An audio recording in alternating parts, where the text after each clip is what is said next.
Hi everyone, my name is Ioannou and I'm an Associate Professor of Strategy and Entrepreneurship at the London Business School. I am also the co-chair of the Sustainability Advisory Panel of Merck, and I sit on the ESG Advisory Board of the DWS Group, one of Europe's leading asset managers.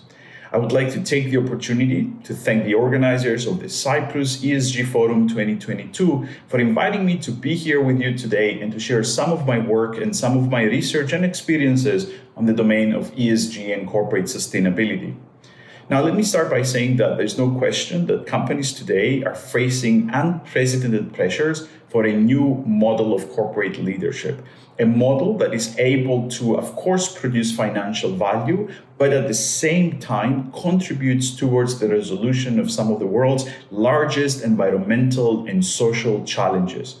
So these pressures from companies are pretty much coming from every one of their stakeholders, whether we think about increasing demands by customers for more environmentally and socially responsible products, whether we think about investors that demand that companies pay attention to ESG criteria because they now integrate them into their investment decisions, but also if we look at pressures from civil society, think about Black Lives Matter, the Me2 movement, social activism like Extinction Rebellion, Fridays for the Future, a new, if you like, more sophisticated type of social activism, which again pressures companies to move in more responsible and sustainable ways. But this is a tough puzzle to solve because companies often, well, of course, they have a lot of stakeholders, but a lot of the times those demands and expectations of this diversity of stakeholders can be in conflict with one another. And that is precisely why sustainability is not only a strategic issue, but in fact, sustainability, it's a profound shift in the business landscape. As I often say, sustainability is actually a major disruption for businesses because companies are lacking the knowledge, the experience, and the expertise that they require in order to navigate this disruption.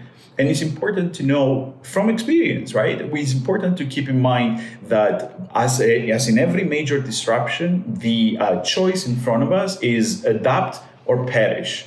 In fact, the corporate graveyard is packed with once iconic brands that failed to navigate disruptions. So sustainability poses for companies this unprecedented choice of adapting or perishing. So how do the best of companies do it? How do we build a broader governance of ESG integration in order to really build sustainable organizations? So based on my research, I would say that the sustainable organization governs ESG integration across 4 pillars. First, corporate governance. Second, stakeholder engagement. Third, the time horizon for decision making. And finally, the transparency and accountability of the organization. Let me go through those 4 pillars very quickly. First, corporate governance. Sustainable organizations integrate ESG in their incentive structures and into their executive compensation, while at the same time they assign sustainability as a formal board level responsibility. You're also more likely to find board level subcommittees focusing on sustainability issues. So pillar number 1, corporate governance, implies that the leading sustainable companies integrate ESG at the very top of the organization and in a very important control mechanism, which is, of course, incentives and executive compensation. Second, stakeholder engagement.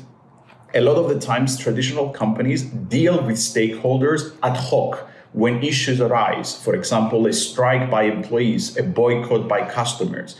But what distinguishes sustainability and ESG leaders is that stakeholder engagement is much more proactive, much deeper, and much more profound. In other words, they put in place mechanisms in order to build those relationships with stakeholders. For example, they train their managers in stakeholder engagement. They have a process in place to bring about and identify the risks and the opportunities across their stakeholder groups. They have an open dialogue and a continuous communication so that they're always aware and deeply understand the needs, demands, and expectations of their stakeholders. So the second pillar tells us that sustainable companies, ESG leaders are the ones that build process and structure in place in order to manage their stakeholders.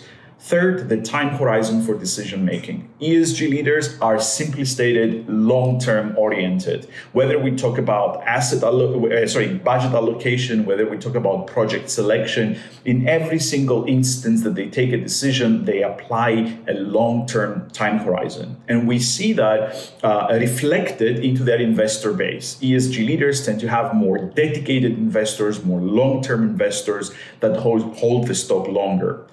Fourth pillar is transparency and accountability. Well, we know that ESG leaders produce more data, more ESG data, more high quality data, and more accurate data. They're more transparent, in other words, towards their stakeholders. And at the same time, they have this broader sense of accountability. They choose environmental health and safety, human rights standards, and so on and so forth in their selection of partners and collaborators into their supply chain.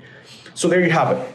What is it that distinguishes ESG leaders in terms of their propensity to build structures that really govern sustainability and ESG well? 4 organizational pillars: corporate governance, stakeholder engagement, transparency and accountability, and the time horizon for decision making.